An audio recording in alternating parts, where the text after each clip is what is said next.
Hello, welcome to Back Podcast, Australia's favourite gaming podcast, as voted by us, the hosts of the Back Podcast, Australia's favourite gaming podcast. It's Monday, the 24th of October, 2022. I'm Nick Richardson, and today I'm joined by Peter Fire Alarm Burns. Hey, everyone.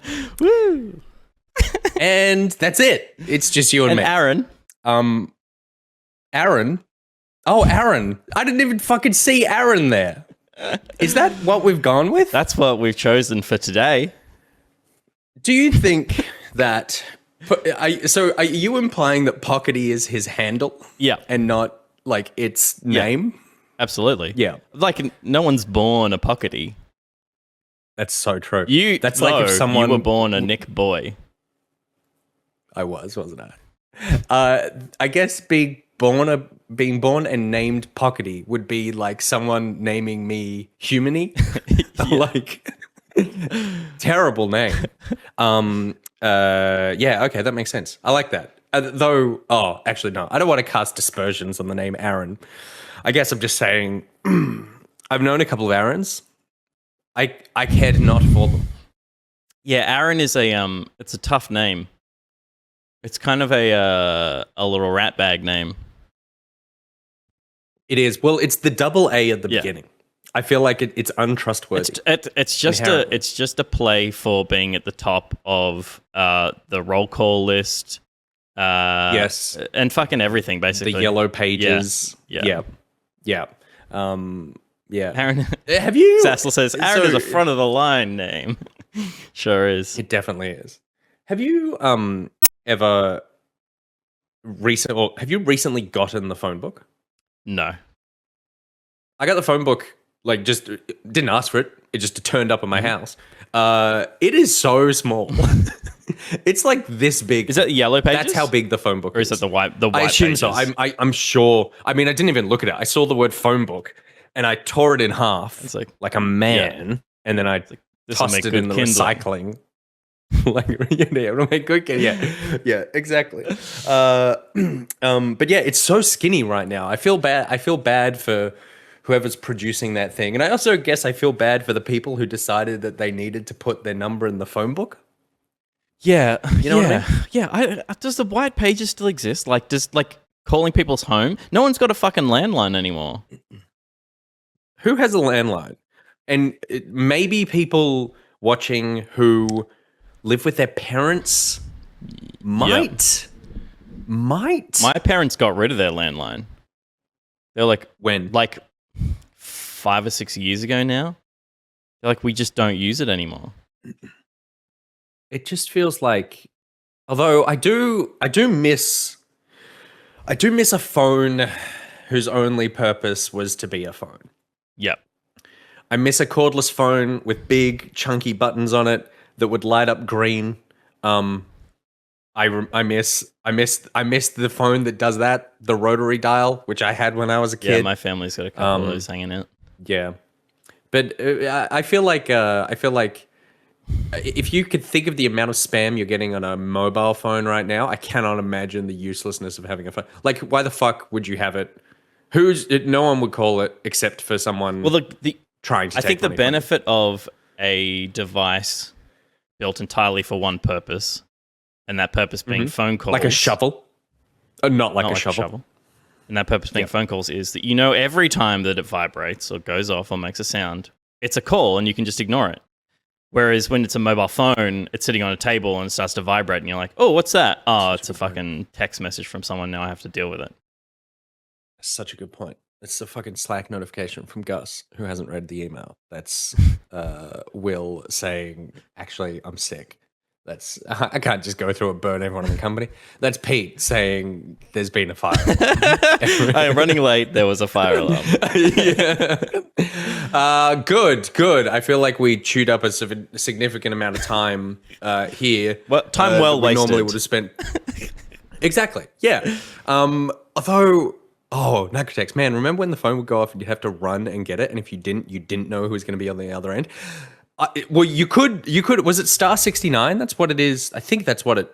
was. Yeah, I mean that's some pro tier landlining. I don't know that I ever bothered with that shit, but they're definitely in kind of the twilight years of the landline. And I say the twilight years. The twilight years started in 1997.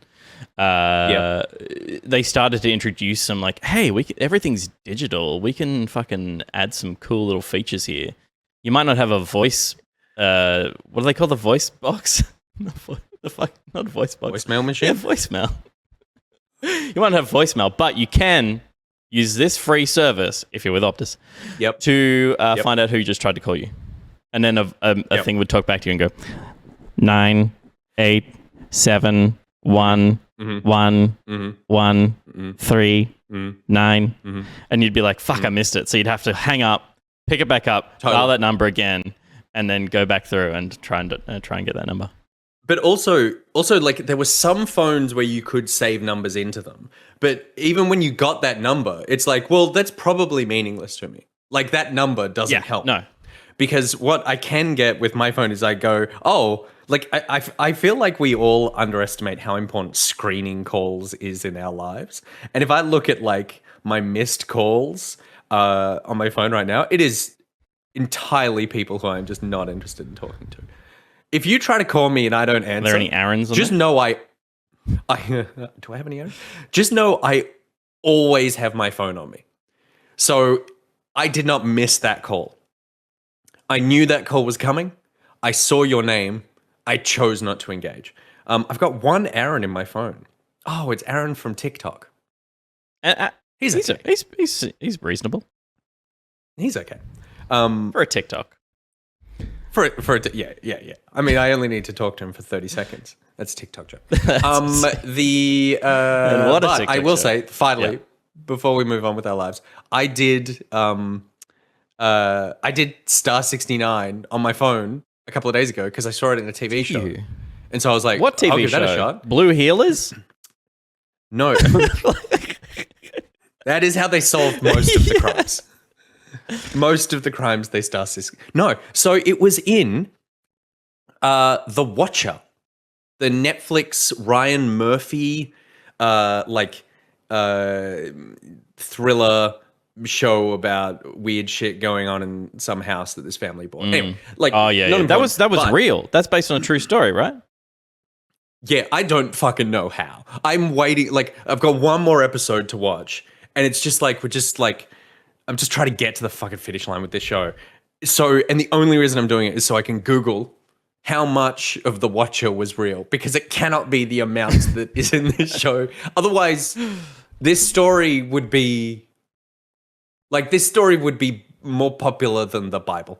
This story would be... It's that good? Known by everyone. Well, it's not that it's that good. It's just if everything that happens in this show happened in real life, it is a coordinated conspiracy on the scale of which the world has never seen before. Yeah, it's insane. That's cool. Anyway, what was my point? In that show, they star 69. They were staying in a cheap motel. They got a phone call. They star 69. And I was like, I wonder if that works. Did I star 69 my phone? And it just... If you are going to star 69, a cheap motel is a great place to do it. Exactly. Yeah. Because, yeah. Thank you, Peter. Excellent job. No hands. Should we talk about video games? Sure. There's a little bit of news. Let's get to it, and then we'll come back to landline discussion at the end. Pete, back me up.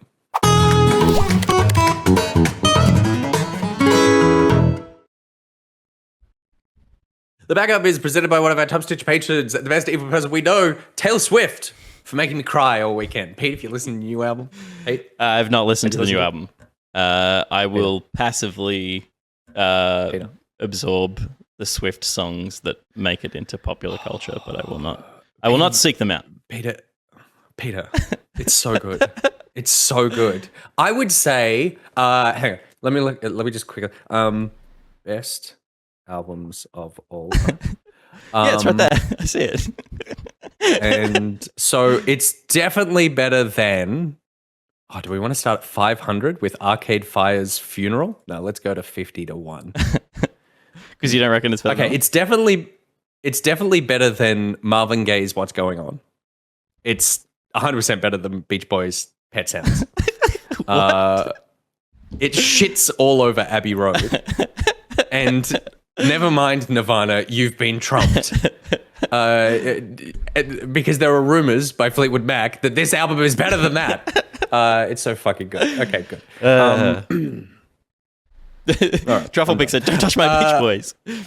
I've not met a lot of.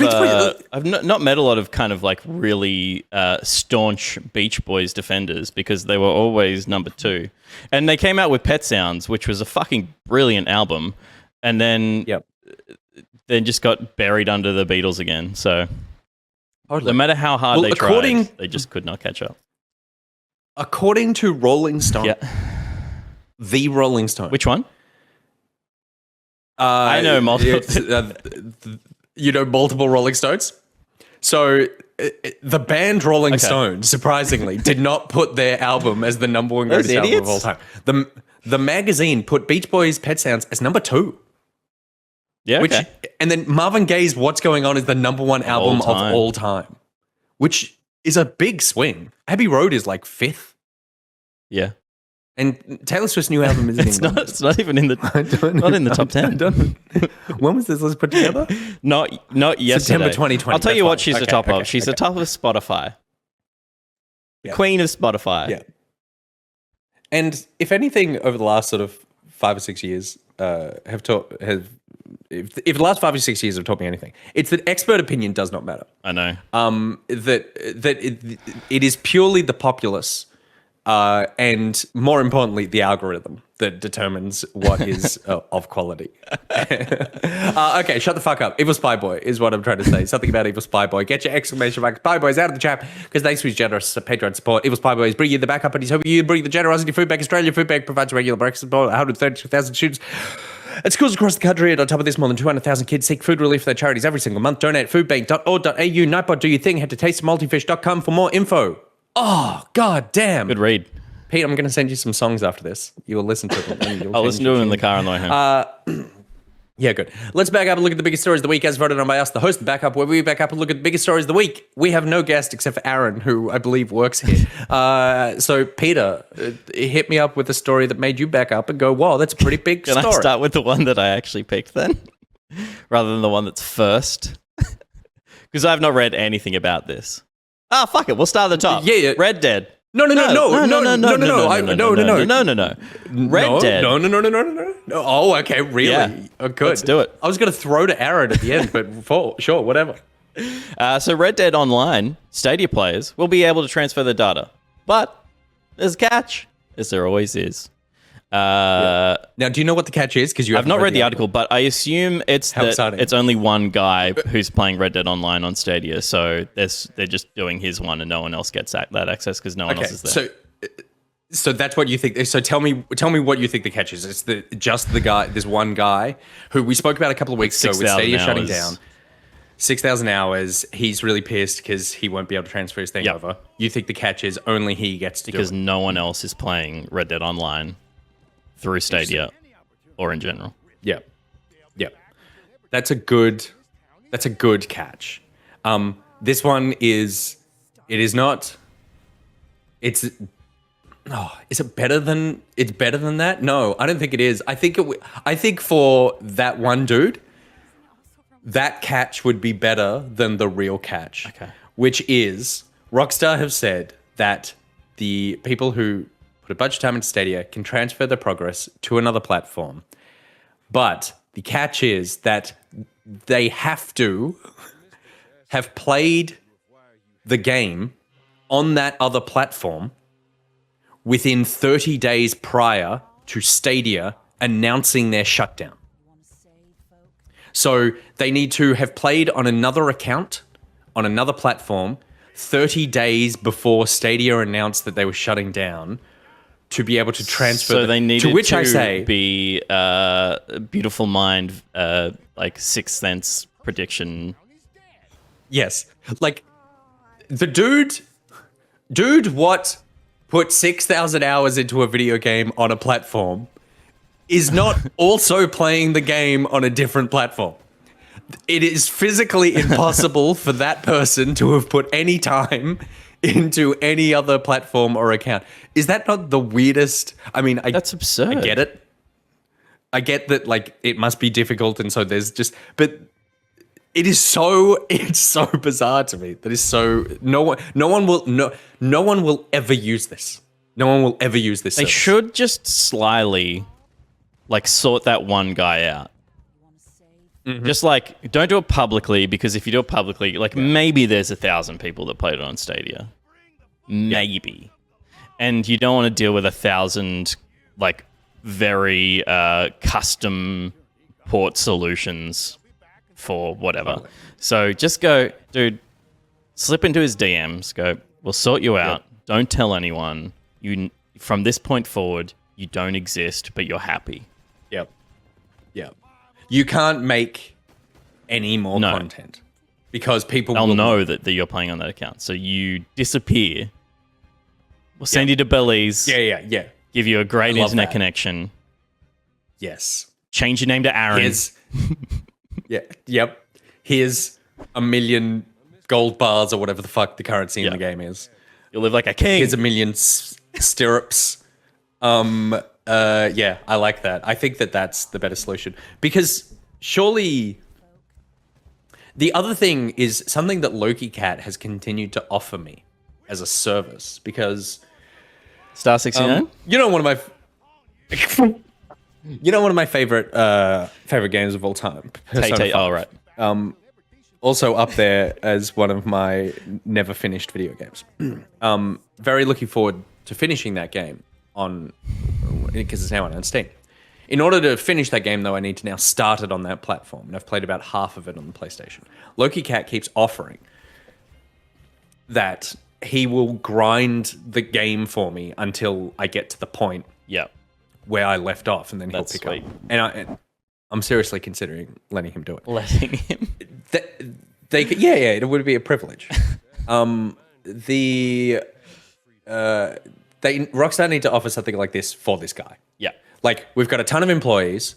Right now, I don't know if you've seen the Grand Theft Auto 6 footage, but it's in an impeccable state, and everyone's thrilled with it. So we've got all these people who aren't going to be doing anything for the next 4 years while we just come up with a marketing campaign for that game. Each of them play 1 hour a day, and you sort of, we'll level up an account for you, I guess. So 250 days straight. So they need shift workers. Yep. 8-hour shifts, stationed all around the globe. Maybe that's why they're opening up satellite studios in different parts of the world, so that they've got people in the right time zone. You're putting an 8-hour shift into Red Dead Online for this guy. So by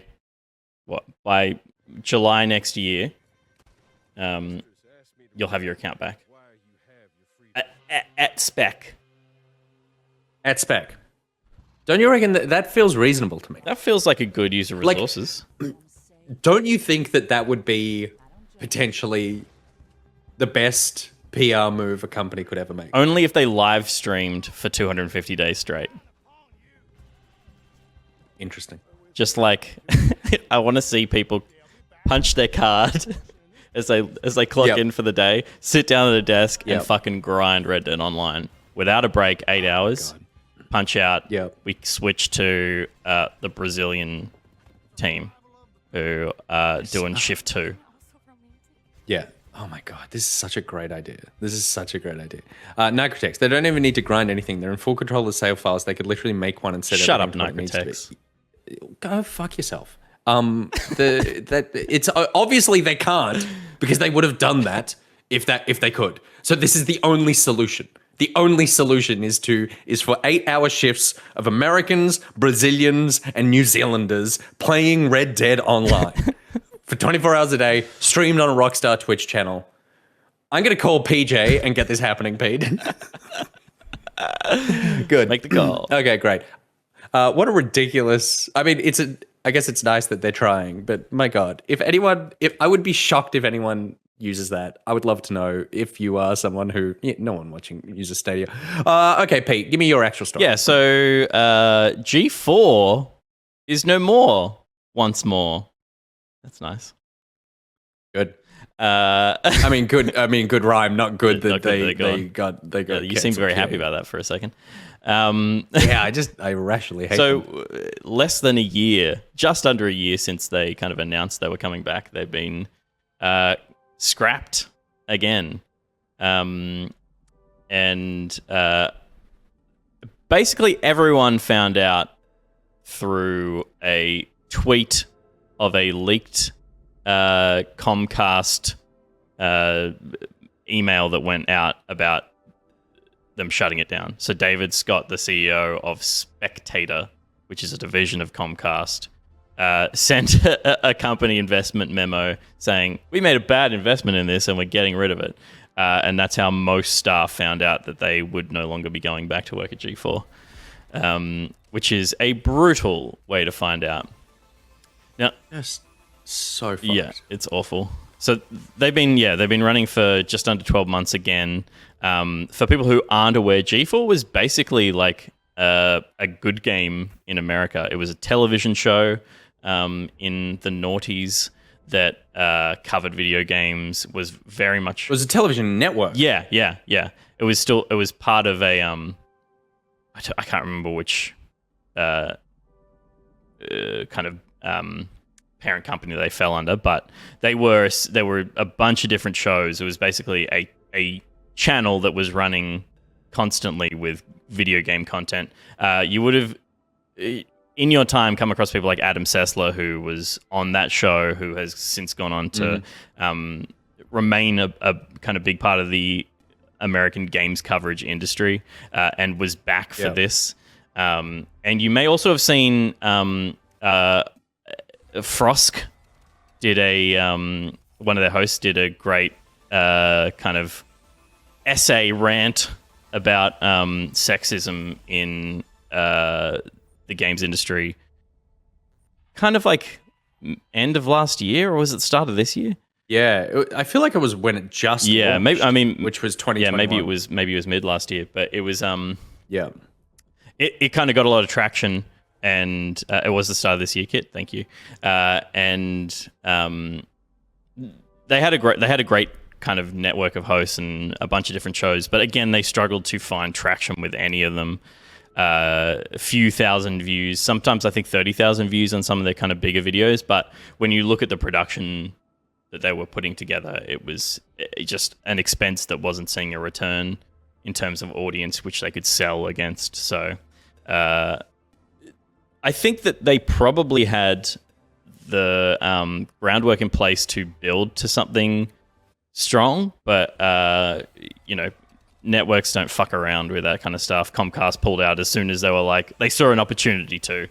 That's kind of like how they work. It's like, oh, we can, so we will. And we've got a bit of experience with that, Nick. Totally. This just, oh God, the flashbacks. Everything about this was Channel 7. Yeah. Like, this was the most Channel 7 fucking thing I can imagine. It was so obvious that this was going to happen when it started. I think that they completely overinvested in production. They were making TV shows, not making something that, like if you look at us, if you look at Kind of Funny, we're the same thing. Look at us. Look at us. Look at Kind of Funny. Look at Min Max. There are things where it's like the vibe of what's happening is it's a show, but and sometimes the production quality is pretty close to that, but it is certainly not made as television, and that because it's so expensive to do that, and that's something that they were instantly doing was like. Just the amount of staff that they were talking about were on this thing, making the new version of G4 was, you could just tell it was burning through cash straight away. I read some reports, now they might be untrue, but it was shit like paying influencers to appear on a show, like $30,000 to appear on a show. And you just go, again, like that is so useless. And all of this is the thinking of salespeople. And it is the short-term thinking of salespeople, which is, it needs to launch really big because if it launches big, then that's what's going to get advertisers on board. And the problem that they will have had is exactly the same problem that Channel 7 had, which is trying to sell advertising against something like that is so difficult at a scale where you're producing television. It is really easy if you were, it's a company of 6 people and the show is really successful, so therefore we could sell a ton of ads and everyone makes money from that. But when you've got a team of, I'm looking at there's a list of 20 hosts of the show, of different shows on the new version of G4, let alone all the crew, all the producers, everyone. This video is staff member here, Danny Painter, doing a walkthrough of their space, which was the old TMZ office, and it's fucking absurd how much infrastructure they had. And you'll see as this clip plays on how much stuff, how many overheads they had. Totally. And I can't talk about specifics with something like Screenplay, but I will say that there was a sponsor that came onto Screenplay who were like, we have invested at a level of, let's say, over $900,000, but under $1.1 million. And they invested in that. Imagine trying to get a return on your investment from one advertiser of somewhere between $900K and $1.1 million on a TV show about video games that already has a niche audience. And it is... And with a hard esports skew. With a hard esports skew on a second digital channel. Impossible. And I kept telling them, stop going for these, we're going to get $500,000. Just go for, we're going to get 10 grand from this person. But it doesn't work when what you're supporting is an entire staff of people. Anyway, that's what's happening with G4. It's so sad that collapsed because a lot of really good people were in this version of it. But it just feels like a really old business model that was not only poorly thought out about how it would actually make money, but also poorly run in terms of going, well, you can't just launch this thing, spend all the money, hope that more money comes in, and when it doesn't, shut it down. Why did you not start relatively small? Because you will still be as successful with something that is good, small, as you are with something that is big. You don't need to do the whole extravaganza. You can just be small, successful, and grow, and then have a plan for beyond 9 months for your cash flow as well, of just going, we've got X amount of money. How do we make it last as long as possible while making something good? Not how do we burn all of it in 9 months? Yeah, it just sucks. Yeah. It's brutal. I mean, it's brutal seeing how deflated this guy's. Look how many fucking toys he had to play with. Look at that. It's absurd. Wait, is this video from when it shut down and he's walking around? Oh, that's fucked. He's like, goodbye. Also, the rent on this space alone. Yeah. Crazy. Could support, you could produce Kind of Funny on the rent that this space had for a year. It's just This is in the middle of the California broadcast production district as well. This is prime real estate and prime studio facility, and set up permanently from the looks of it. Not G4 we're bumping in for G4 will totally. There's that fire alarm again. Not sure if you can hear it. I'm sure we're fine. There's some testing going on. You're fine. You're fine.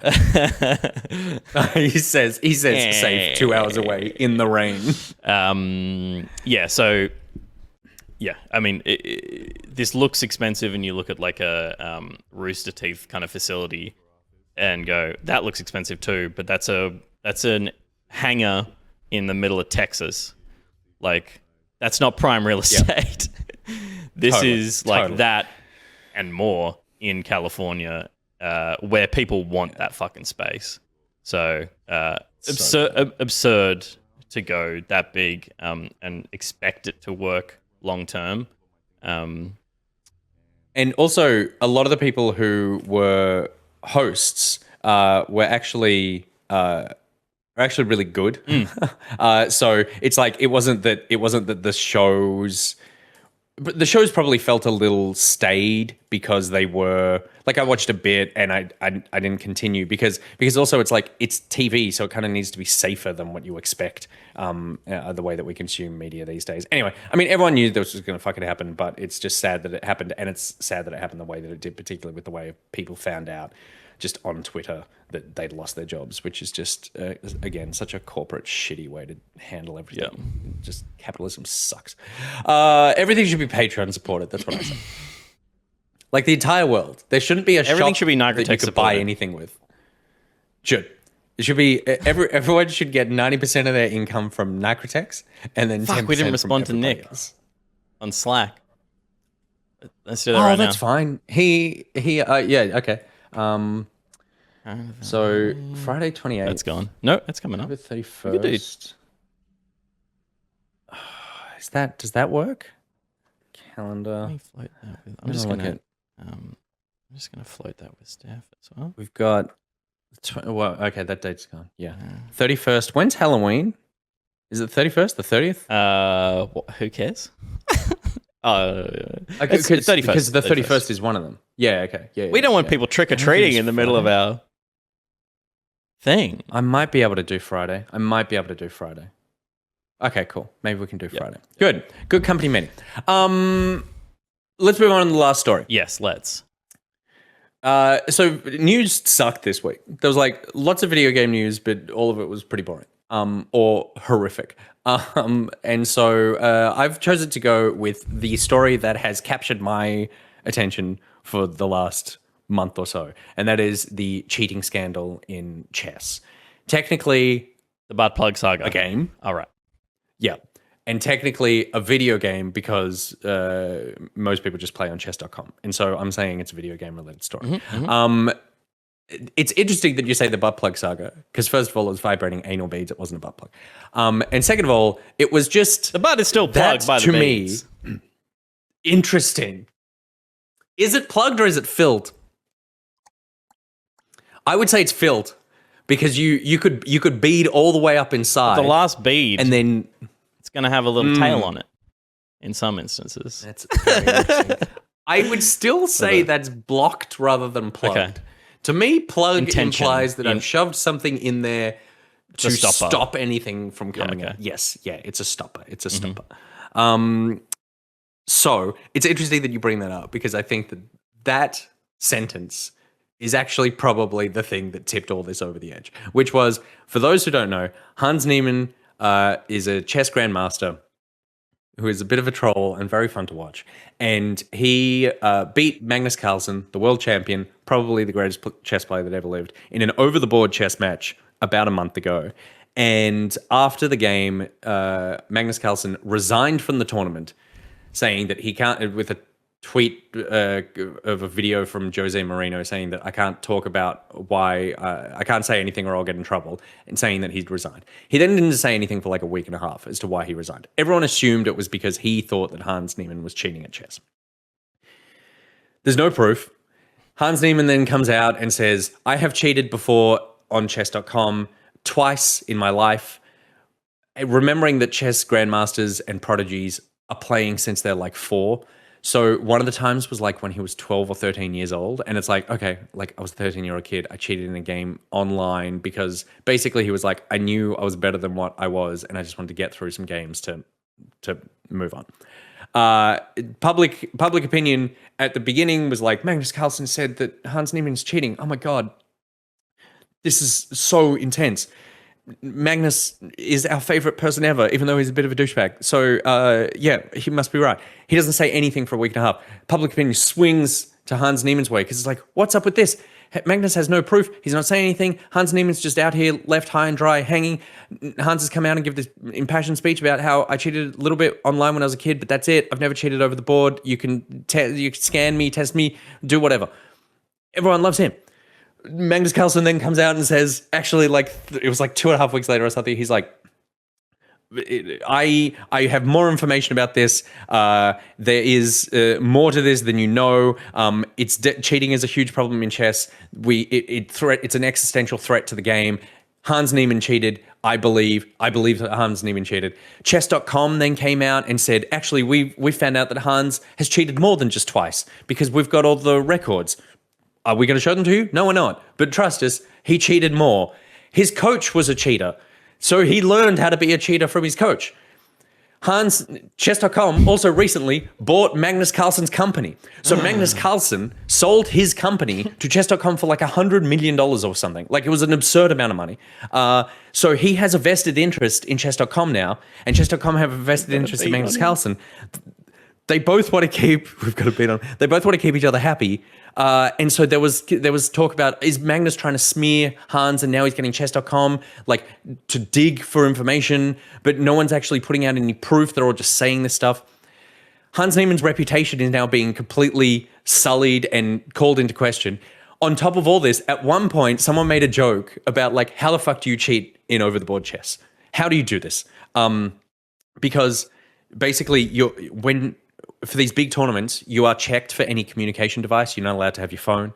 You are allowed to go to the bathroom, but what can you do in there? There is a cheating scandal from like 15 years ago or something where I believe it was a Russian player went to the bathroom, was accused of cheating. They went in there and found an Ethernet cable coming through the ceiling. But then it was like, he was like, how do you think I'm supposed to, like, I need a laptop to plug into, like, there's no, like, it's just some random, it was fucking, yeah, anyway. The point is that it's incredibly hard to cheat over the board, and the traditional way would be someone is signaling, someone is sending a coded message in the room. Then someone made a dumb joke and said, actually, a way you could do it is if you put vibrating anal beads, filled, not plugged, in your butt, then you could vibrate like, hey, rook move or king move. Like you could just basically Morse code, this is the thing to focus on. Because basically the thing with chess at this level is everyone is as good as each other for the most part.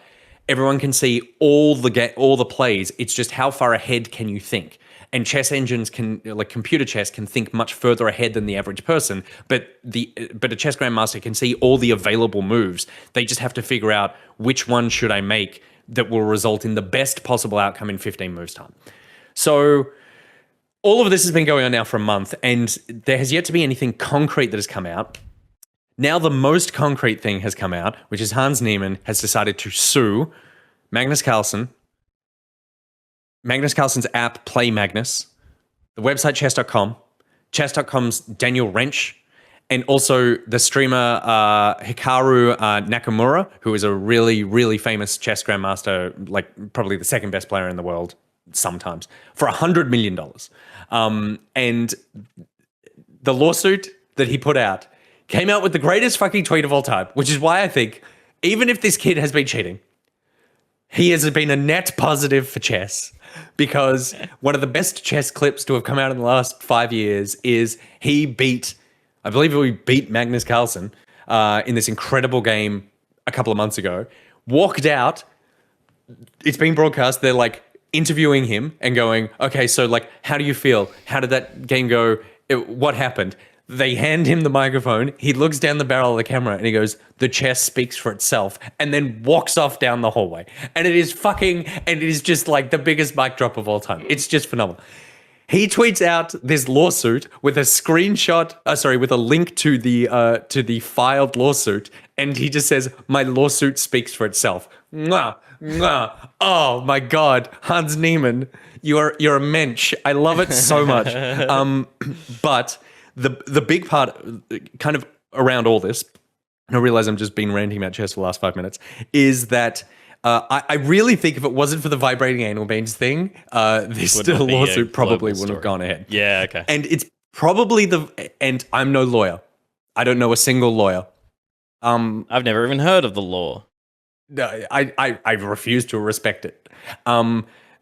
I think that out of everything, vibrating anal beads as a sentence that is associated with you for the rest of your life as a cheater kind of feels like that is the character slur that actually has had an impact on his life, and that people have been going like, oh, $100 million is ridiculous. I'm like, go for it, dude. Like if they're not going to prove that you cheated, because they probably can't prove that you cheated, because if you don't catch someone doing it at the time, like it's gone. Yeah. Like the moment is gone. There's no proof.